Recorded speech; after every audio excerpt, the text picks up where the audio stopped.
Aujourd'hui, je vais traiter d'un point de doctrine majeur qui caractérise notre foi, mais qui dérange des gens. De l'affirmation hardie que Dieu continue de donner sa parole et de révéler sa vérité. Révélations qui établissent un canon d'écriture non clos.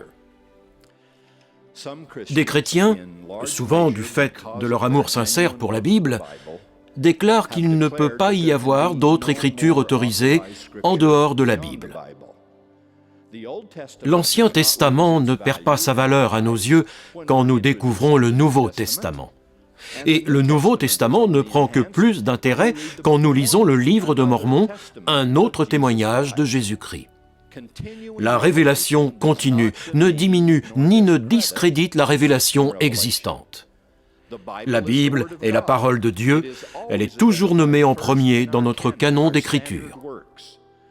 En fait, c'est sa rencontre avec le 5e verset du livre de Jacques qui a amené Joseph Smith à sa vision du Père et du Fils, vision qui a ensuite entraîné le rétablissement de l'Évangile de Jésus-Christ à notre époque.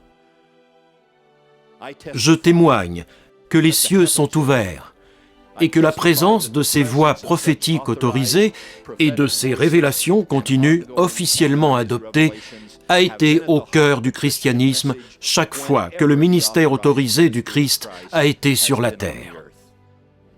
Dans notre dévotion sincère pour Jésus de Nazareth, le Fils de Dieu, le Sauveur du monde, nous invitons chacun à examiner ce que nous avons reçu de lui, à se joindre à nous, à s'abreuver à l'eau qui jaillit jusque dans la vie éternelle.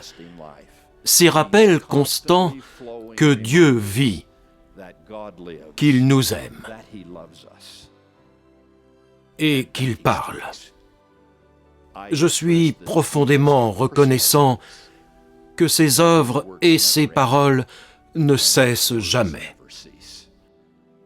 Je témoigne de cette attention divine et qu'elle est enregistrée au nom sacré de Jésus-Christ.